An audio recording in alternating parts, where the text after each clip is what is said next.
আদিবাসীদের ওপরে না আমাদের নাচ দেখাচ্ছে, নাচের পর কিন্তু উনি মজা পড়ে আছেন।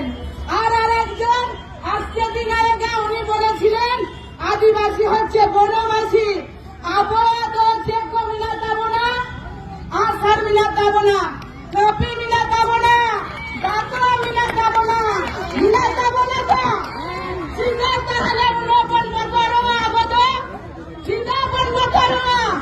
একটা পুলিশ প্রশাসন তারা খাকি জামা পরে একটা পকেটে বন্দুক নিয়ে তারা ক্ষমতা দেখায়।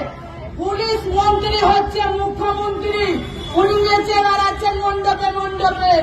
আর যারা লোকসভায় জিতেছে, বিধানসভায় জিতেছে, তারা দুবেলা কি খবর নিতে এসেছিল না চোরের পাখির মতন দেখা করে চলে গেল? কিন্তু ওরা আসবে না। পুলিশ যদি এখানে থাকে বলে দিচ্ছি, আপনারা যদি সঠিক বিচার যদি না করেন, যে শিক্ষক যে ঘটনাটা ঘটিয়েছে তার শাস্তি চাই, তার ফাঁসি চাই। যদি না পারেন ওর জন্য পুলিশও দায়ী হবে। আদিবাসীরা যত ভালো তত খারাপ, ওদের যত মনে বল থাকে তত ক্ষমতা থাকে। আদিবাসীরা কি মনে করেছেন আপনারা আমাদের ওপর নির্যাতন করেন, আপনারা বেঁচে যাব, কিন্তু আমরা কিন্তু পাচ্ছি না। মনে রেখে দিচ্ছি, 11 সাল থেকে আজকে 25 সাল কিন্তু মনে রাখছি। এই দিনটা আমরা ভুলবো না।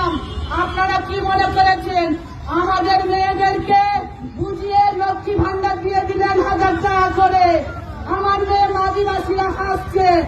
আর আমাদের মেয়ে ছেলেদেরকে মোবাইল দিয়ে দিয়েছেন, কেন মোবাইলে দেখছে।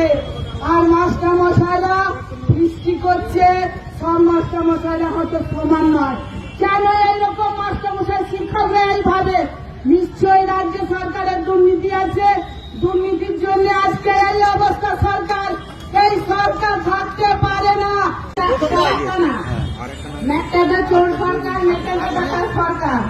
আবারও দেখাবো না, মোটে তো ভাগে তো সরকার এখন উনি পুজো মণ্ডপে এখন চক্ষু পান দেয়।